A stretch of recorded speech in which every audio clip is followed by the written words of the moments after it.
Wadhi nyime nyaka Ramogi. Seneta ma Kisumu Tom Ojienda koro medo ume piny kaluwore kod tiyo machiegni kod piny owacho mar Kenya Kwanza. Kata obedo ni ne oyiere kod duond bura mar ODM, gino mawacho ni otimo mondo mi okel dongruok machiegni gi jopiny manomiyo ombulu. Ojienda medo ni jo Kisumu chulo osuru kendo nyaka giyud lemo kowuok e piny owacho mantie e telo gi e thuoloni.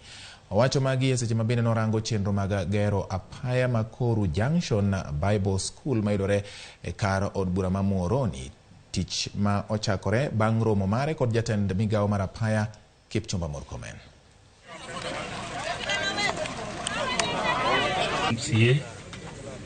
Distinguished guests.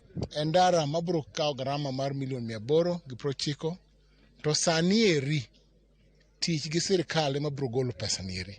Iluongo ni partnership gi government mabro golo nikech okonya tiyo kaka jomoyier to ni tax machulo owuok. Ma is the first sign that we are up for gains wabro yudo benefits mawuok kuom sirkal e yore mwagero mwaneno gi wang'wa. Nikech mane mipenji bang' higa 5 nang'o mane timo sirkal.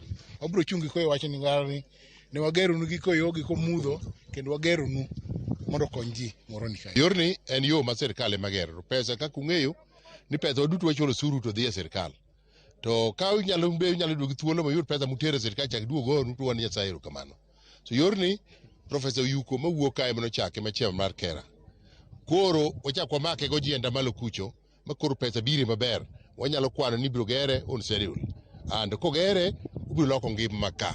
Wagone Nyasaye erokamano, wagone ng'ata man gi lwedo ma e yorni. To ndara inani gima no wakwayo malich ahinya ni gimednwa bams nikech ka en kor mier kendo en kama ji nyonie mier ka gino biro abruptly to dio mier to mier nitie nyithindo, koro nyithindo gi ka gibiro dhi skul to dwani wabed gi bumps moko madongo ma ka mtokni biro nikech koro chalo kaka highway. Koro ka mtokni biro to giyudo kaka gigo break ok gidonja ahinya gi ng'wech matek.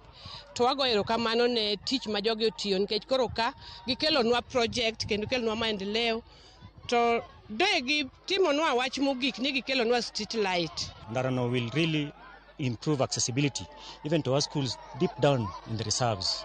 Obro open up centers kanyo mang'eny, obro improve our security. Wakwayo ni nderni kosetiek loso to giketo nyaka security lights mondo oduok piny level of security.